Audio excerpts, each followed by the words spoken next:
Hello everyone. हमने पिछली video में टेंस, प्रेजेंट, पास्ट और फ्यूचर टेंस के इंडेफिनिट टेंस का ट्रांसलेशन करना सीखा था। आज हम इस वीडियो में प्रेजेंट, पास्ट और फ्यूचर के कंटीन्यूअस टेंस का ट्रांसलेशन कैसे होगा उसको सीखेंगे। तो हमने जाना था कि प्रेजेंट इंडेफिनिट रहेगा तो वर्ब का फर्स्ट फॉर्म यूज होता है। उसी तरह से प्रेजेंट, पास्ट और फ्यूचर में अगर कंटीन्यूअस सेंटेंस आ जाता है तो हमेशा आपको वर्ब का फर्स्ट फॉर्म ही यूज करना है, लेकिन प्लस आईएनजी भी यूज करना होगा। तो इस तरह से वर्ब का अगर हम बात करें तो यहाँ पर फर्स्ट फॉर्म प्लस आईएनजी ये आपको यूज करना है। जैसे गो है तो गो का गोइंग हो जाएगा, और अगर बीप है तो बीप का बीपिंग हो जाएगा। इस तरह से कोई भी अगर वर्ब रहेगा तो उसमें आईएनजी ऐड हो जाएगा, तो इस तरह से उसमें इंग हो जाएगा। अब हम इसको जान चुके हैं, अब हम जान लेते हैं हेल्पिंग वर्ब क्या लगेगा। तो हेल्पिंग वर्ब प्रत्येक का अलग अलग रहेगा, इसलिए उसको अब हम वैसे करते जाएंगे और सीखते जाएंगे। तो चलिए शुरू करते हैं। अब पास्ट, प्रेजेंट कंटीन्यूअस टेंस, तो यहाँ हो जाएगा प्रेजेंट कंटीन्यूअस टेंस। हमने पिछली वीडियो में ये पढ़ा था कि प्रत्येक टेंस के का अगर कोई एक वाक्य लेते हैं तो वो 6 तरीके से लिखा जा सकता है। तो यहाँ भी हम कोई एक वाक्य लेंगे और उसी वाक्य से 6 तरीके का वाक्य बनाएंगे। तो हमने लिया था उसमें कि वह जाता है, तो यहाँ पर हम लेंगे वह जा रहा है, वह जा रहा है। हमने जाना था कि कंटीन्यूअस में हा और हा होना चाहिए, तो यहाँ भी हा है, यहाँ भी हा है, इसलिए कंटीन्यूअस टेंस है ये एक हो गया। दूसरा हो जाएगा वह नहीं जा रहा है। अगला हो जाएगा क्या वह जा रहा है, ये इंट्रोगेटिव सेंटेंस है। उसके बाद है क्या वह नहीं जा रहा है, ये इंट्रोगेटिव नेगेटिव हो जाएगा, क्योंकि इंट्रोगेटिव वर्ड है और नेगेटिव वर्ड भी आ जाता है। वह नहीं जा रहा है। अगला जब बनाएंगे तो अगला हो जाएगा वह क्यों नहीं जा रहा है, क्यों जा रहा है, ये डबल इंट्रोगेटिव सेंटेंस है, जा रहा है। अगला बनाएंगे तो हो जाएगा वह क्यों नहीं जा रहा है, वह क्यों नहीं जा रहा है, ये डबल इंट्रोगेटिव नेगेटिव सेंटेंस है। अब हम ट्रांसलेशन करना सीखेंगे। उसके पहले हम जान लेते हैं हेल्पिंग वर्ब क्या लगेगा। तो इसमें helping verb is, am, are 3 चीज़ें लगती हैं। या तो इज लगेगा, या एम लगेगा, या फिर आर लगेगा। वर्ब का हम जान ही रहे हैं कि वर्ब का फर्स्ट फॉर्म प्लस आईएनजी। तो अब जान लेते हैं ये सब यूज कहाँ होता है। अगर सिंगुलर नंबर है तो इज का यूज करना है। अगर सब्जेक्ट में आई है तो आई के साथ हमेशा एम का यूज होगा। अगर सब्जेक्ट प्लूरल में है तो आर का यूज होगा। बस इतना ध्यान रखना है, सबसे इम्पॉर्टेंट है ये। तो अब शुरू करते हैं। सबसे पहले सब्जेक्ट, तो सब्जेक्ट है ही, तो हो जाएगा ही। उसके बाद हेल्पिंग वर्ब, तो हेल्पिंग वर्ब देखिए सिंगुलर नंबर हमें है ये सब्जेक्ट, तो इसीलिए हेल्पिंग वर्ब इज लगेगा, तो ही इज। उसके बाद अब हम लिखेंगे वर्ब, तो यानी कि मेन वर्ब, तो मेन वर्ब है जाना, तो जाना की इंग्लिश हो जाएगी गो। तो यहाँ पर वर्ब के फर्स्ट फॉर्म में आईएनजी लगता है, तो इसलिए गो प्लस आईएनजी तो हो जाएगा गोइंग। ही इज गोइंग हो गया इसका ट्रांसलेशन, ही इज गोइंग, वह जा रहा है। नहीं आ जाएगा तो हेल्पिंग वर्ब के बाद नॉट का यूज हो जाएगा, तो इस तरह से हो जाएगा he is. Helping verb is है, नॉट हेल्पिंग वर्ब के बाद ही जस्ट हम नॉट का यूज करेंगे, क्योंकि नेगेटिव में आ गया है ये, तो नॉट हो गया। और जाने की इंग्लिश होती है गोइंग, तो यहाँ पर हो जाएगा गोइंग। अब उसके बाद अगला है वह नहीं जा, क्या वह जा रहा है। अब देखिए यहाँ पर क्या वर्ड पहले आ गया है, इसका मतलब जो हेल्पिंग वर्ब है उसको हम पहले ले आएंगे। तो हेल्पिंग वर्ब इज था, तो इज को हम पहले ले आएंगे। अब उसके बाद सब्जेक्ट रखेंगे, सब्जेक्ट है ही, तो हम लिखेंगे ही। उसके बाद नॉट का यूज़ तो करना नहीं, क्योंकि ये निगेटिव में है नहीं।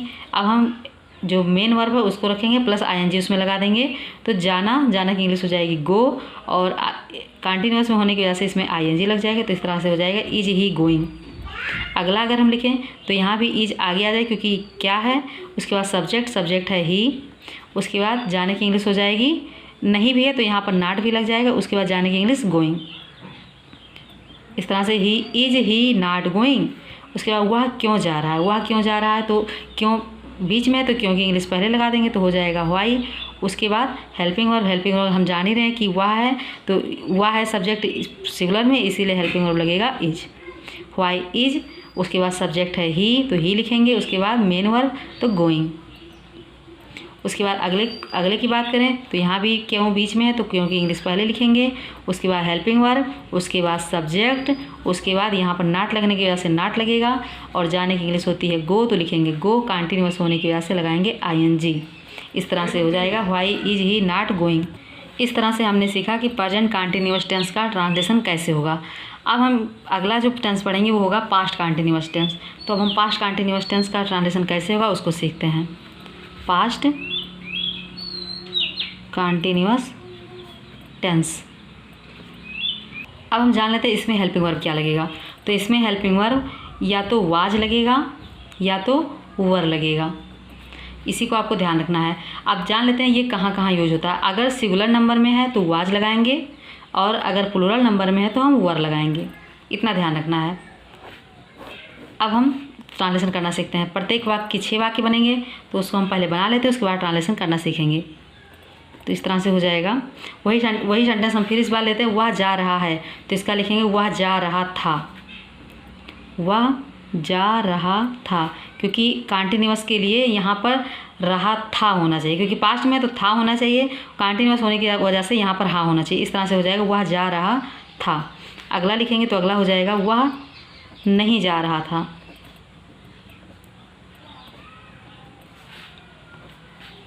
अगला लिखेंगे तो हो जाएगा वह क्या वह जा रहा था, अगला लिखेंगे तो हो जाएगा क्या वह नहीं जा रहा था,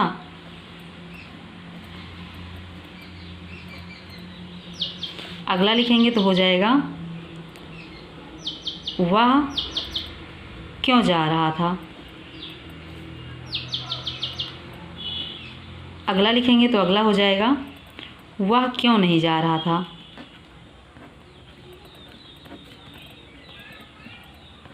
अब हम ट्रांसलेशन करना सीखते हैं। सबसे पहले हम लिखेंगे सब्जेक्ट की इंग्लिश। हम ट्रांसलेशन थोड़ा यहाँ कर रहे हैं तो इसको देखिएगा। वह जा रहा था, सबसे पहले सब्जेक्ट है ही तो लिखेंगे ही। उसके बाद अब हम हेल्पिंग वर्ब लगाएंगे। तो हेल्पिंग वर्ब या तो वाज लगेगा या तो वर लगेगा। तो यहाँ पर सब्जेक्ट देख लेते हैं। तो सब्जेक्ट है सिंगुलर नंबर में, सिंगुलर नंबर के साथ हमेशा वाज लगेगा, इसलिए हम यहाँ पर वाज लगाएंगे। He was. अब जाने की इंग्लिश होती है गो तो लिखेंगे गो, लेकिन कंटिन्यूअस की बात हो रही है इसीलिए ING इसमें लगाना पड़ेगा। तो हो जाएगा ही वाज गोइंग, वह जा रहा था। इसका ट्रांसलेशन तैयार हो गया। अगला देख लेते हैं। अगला है वह नहीं जा रहा था। इसका सेंटेंस क्या बनेगा। सबसे पहले सब्जेक्ट, उसके बाद हेल्पिंग वर्ब, तो हेल्पिंग वर्ब हो जाएगा वाज। उसके बाद नाट है तो नाट हम लगाएंगे, क्योंकि नहीं का वो होता है नाट। हेल्पिंग वर्ब के बाद ही हमेशा नाट का यूज होता है, तो नाट हो गया। उसके बाद जाने की इंग्लिश गो तो हो जाएगा गोइंग। उसके बाद अगला हम देखें क्या हुआ जा रहा था। इसकी इंग्लिश अगर हम बनाएंगे तो क्या वर्ड पहले है, इसीलिए हम इसका हेल्पिंग वर्ब जो रहेगा वो आगे ले आएंगे। तो हेल्पिंग वर्ब वाज है तो वाज को हम आगे ले आते हैं। अब उसके बाद सब्जेक्ट लिखेंगे, सब्जेक्ट है ही। उसके बाद जाने का हो जाएगा गोइंग, वाज ही गोइंग। उसके बाद अब नहीं भी आ रहा है और क्या भी आ रहा है, तो हेल्पिंग वर्ब को हम पहले ले आते हैं। तो इस तरह से हो जाएगा वाज। उसके बाद सब्जेक्ट है ही। उसके बाद निगेटिव वर्ड है नाट हो जाएगा। फिर जाने की क्रिया यानी कि गोइंग, हेल्प, ये हो जाएगा वाज ही नॉट गोइंग। अब हम बना लेते हैं वह क्यों जा रहा था। इसकी इंग्लिश क्या होगी। तो क्यों बीच में आ गया है तो क्यों की इंग्लिश होती है व्हाई, तो व्हाई को हम पहले लिख लेते हैं। उसके बाद हेल्पिंग वर्ब, तो हेल्पिंग वर्ब होता है वाज, क्योंकि सब्जेक्ट सिंगुलर में है तो वाज लगाएंगे। फिर उसके बाद सब्जेक्ट रखेंगे, सब्जेक्ट हो गया ही। उसके बाद नाट का तो यूज हुआ नहीं तो नाट नहीं लगाएंगे। उसके बाद हम डायरेक्ट जो मेन वर्ब है उसको रखेंगे तो गो हो जाएगा, और कंटिन्यूअस होने की वजह से यहाँ पर हो जाएगा गोइंग। उसके बाद अब हम इंट्रोगेटिव नेगेटिव पढ़ते हैं, डबल इंट्रोगेटिव नेगेटिव। तो डबल इंट्रोगेटिव नेगेटिव में क्यों भी है और नहीं भी है, तो क्यों की इंग्लिश पहले लिखेंगे तो हो जाएगा व्हाई। उसके बाद हेल्पिंग वर्ब वाज है तो वाज लिखेंगे। उसके बाद सब्जेक्ट है ही तो ही लिखेंगे। उसके बाद निगेटिव भी वर्ड है तो इसलिए यहाँ पर अब सब्जेक्ट के बाद हम नॉट लगा देते हैं। उसके बाद जो जाने की क्रिया है तो जाने के लिए जो इंग्लिश बनेगा वो हो जाएगा गो। कंटिन्यूअस होने की वजह से ING इसी में लग जाएगा, तो इस तरह से हो जाएगा going, why was he not going. इस तरह से पास्ट कंटिन्यूअस टेंस का ट्रांसलेशन होगा। अब हम सीखेंगे फ्यूचर कंटिन्यूअस टेंस का ट्रांसलेशन।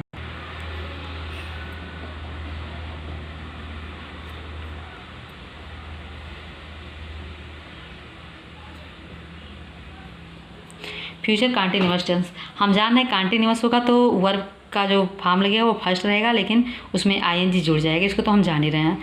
अब जान लेते हैं इसमें हेल्पिंग वर्ब क्या लगेगा। तो इसमें हेल्पिंग वर्ब या तो विल बी लगेगा या तो शैल बी, विल बी या फिर शैल बी। तो इसको भी हम पढ़े थे कि आई और बी के साथ शैल लगता है, तो जब आई बी रहेगा अगर सब्जेक्ट में तो हम शैल बी लगाएंगे। इसके अलावा अगर कोई और आता है तो हम हमेशा विल बी ही लगाएंगे। तो अब हम देख लेते हैं, चाहे सब्जेक्ट चाहे सिंगुलर में हो चाहे प्लूरल, इससे कोई मतलब नहीं है, बस ध्यान रखना आई बी अगर सब्जेक्ट है तो शैल बी लगाना है। तो अब हम सेंटेंस बना लेते हैं 6 प्रकार के। हम पिछले में लिए थे वह जा रहा था, अब हम इसमें लिखेंगे पास्ट फ्यूचर कंटिन्यूअस बना लेंगे उसको। तो इसका हो जाएगा वह जा रहा होगा, क्योंकि फ्यूचर में रहने के लिए यहाँ पर गा होना ज़रूरी है। तो इस तरह से हो जाएगा वह जा रहा होगा, ये सिंपल है इसलिए पूर्ण विराम लगेगा। उसके बाद अगला जब हम बनाएंगे तो अगला हो जाएगा वह नहीं जा रहा होगा। इसका अगला बनाएंगे तो हो जाएगा वह क्या वह जा रहा होगा। अगला बनाएंगे तो हो जाएगा क्या वह नहीं जा रहा होगा, क्या वह नहीं जा रहा होगा। अगला बनाएंगे तो डबल इंट्रोगेटिव नेगेटिव, तो इसमें क्वेश्चन वर्ड बीच में आ जाएगा। तो यहाँ लिख देंगे वह कब जा रहा होगा। अब यहाँ पर इसका हम चेंज कर दे रहे हैं, वह कब जा रहा होगा। कहने का मतलब है कोई भी अगर क्वेश्चन वर्ड है तो अगर बीच में आता है तो उसकी इंग्लिश पहले लिखी जाती है। तो ये हो गया। उसके बाद हो जाएगा वह कब नहीं जा रहा है, कब नहीं जा रहा होगा। अब हम करते हैं ट्रांसलेशन, शुरू करते हैं। सबसे पहले सब्जेक्ट का हो जाएगा ही, तो हम लिखेंगे ही। उसके बाद हेल्पिंग वर्ब हम जान रहे हैं कि यहाँ पर ही है तो यहाँ पर हम विल भी लगाएंगे, क्योंकि आई या फिर बी इन दोनों में से कोई भी नहीं है, तो हम ही के साथ हमेशा विल भी लगाएंगे। तो ये हो जाएगा विल बी। उसके बाद जाने के लिए इंग्लिश लगेगा गो। अब गो है तो और कंटिन्यूअस भी है, इसीलिए यहाँ पर हो जाएगा going, he will be going. अब वह नहीं जा रहा होगा, तो यहाँ पर हेल्पिंग वर्ब के बाद हम नॉट लगा देंगे, बाकी पूरा वही रहेगा ही विल। हाँ, यहाँ ध्यान रखना है, ये जो विल बी है, विल बी के बीच में नॉट का यूज होगा, इसको आपको हमेशा ध्यान रखना है। तो इस तरह से यहाँ पर जो नॉट है यहाँ बीच में लग जाएगा, यहाँ बीच में ही हमेशा लगाना रहेगा। तो he will not be going. अगला जब बनाएंगे तो यहाँ पर क्या वर्ड पहले आ गया तो हेल्पिंग वर्ब आगे आ जाएगा। हेल्पिंग वर्ब ये पूरा विल भी नहीं आता है आगे, हमेशा केवल विल ही आगे जाएगा, बी जो रहेगा वो नहीं जाएगा। तो इस तरह से हो जाएगा बिल। उसके बाद सब्जेक्ट हो गया ही। अब उसके बाद यहाँ पर हम लिखेंगे वर्ब, तो वर्ब हो जाएगा गो। अब कंटिन्यूअस होने की वजह से यहाँ पर हो जाएगा गोइंग, बिल ही गोइंग। अगला जब बनाएंगे तो यहाँ भी क्या पहले है तो बिल आ जाएगा आगे। हाँ, यहाँ पर छूट गया, बिल हमने लिखा बी नहीं लिखा, तो यहाँ पर ही के बाद ही बी लग जाएगा, बिल ही बी गोइंग। उसके बाद क्या हुआ नहीं जा रहा होगा, तो इसका हो जाएगा बिल ही। अब यहाँ नॉट है तो यहाँ पर हम नॉट लगाएंगे, उसके बाद बी का यूज करेंगे। फिर जाने के लिए हो जाएगा गोइंग, तो इसका ट्रांसलेशन हो जाएगा bill he not be going. अब उसके बाद है वह कब जा रहा होगा, तो कब की इंग्लिश होती है व्हेन, तो हम व्हेन को आगे लिखेंगे, कब की इंग्लिश व्हेन। अब उसके बाद हम हेल्पिंग वर्ब रखेंगे, तो हेल्पिंग वर्ब बिल है तो हम यहाँ पर बिल लिखेंगे। अब उसके बाद सब्जेक्ट रखेंगे, सब्जेक्ट है ही तो ही लिखेंगे। उसके बाद हम अब लिखेंगे बी जो बच रहा है, बिल के साथ बी भी लग रहा था तो जो बी छूटा है उस बी को हम यहाँ लगा देंगे। उसके बाद मेन वर्ब, तो मेन वर्ब है गो के साथ हम आईएनजी लगाएं, तो इस तरह से हो जाएगा going, when bill he be going. वह कब नहीं जा रहा होगा, तो यहाँ डबल इंट्रोगेटिव नेगेटिव है, तो यहाँ पर सबसे पहले हम उसकी इंग्लिश ले लेते हैं कब की, तो हो जाएगा व्हेन। उसके बाद हेल्पिंग वर्ब है बिल, तो यहाँ लिखेंगे बिल। उसके बाद सब्जेक्ट है ही तो ही लिखेंगे। उसके बाद यहाँ पर नॉट का भी यूज होगा तो इसलिए हो जाएगा नॉट। उसके बाद हम बी को भी लगा देंगे, तो इस तरह से हो जाएगा बी। और फिर गोइंग, तो जा रहा के लिए गोइंग, तो इस तरह से इसका ट्रांसलेशन तैयार हो गया, when bill he not be going. इस तरह से आपको ट्रांसलेशन करना है। तो अब आपको समझ में आ गया होगा कि किस तरह से कंटीन्यूअस टेंस, चाहे वो प्रेजेंट का हो, चाहे पास्ट का हो, चाहे फ्यूचर का हो, किस तरह से करेंगे। और साथ में आपने ये भी सीखा कि अगर निगेटिव सेंटेंस हो तब हम ट्रांसलेशन कैसे करते हैं, अगर इंट्रोगेटिव हो तब हम कैसे करते हैं, या फिर अगर डबल इंट्रोगेटिव नेगेटिव है या केवल डबल इंट्रोगेटिव है तो हम कैसे करेंगे। सबके बारे में हमने कंप्लीट ट्रांसलेशन करना सीख लिया। अब अगली वीडियो में हम प्रेजेंट, पास्ट और फ्यूचर का परफेक्ट टेंस का ट्रांसलेशन करना सीखेंगे।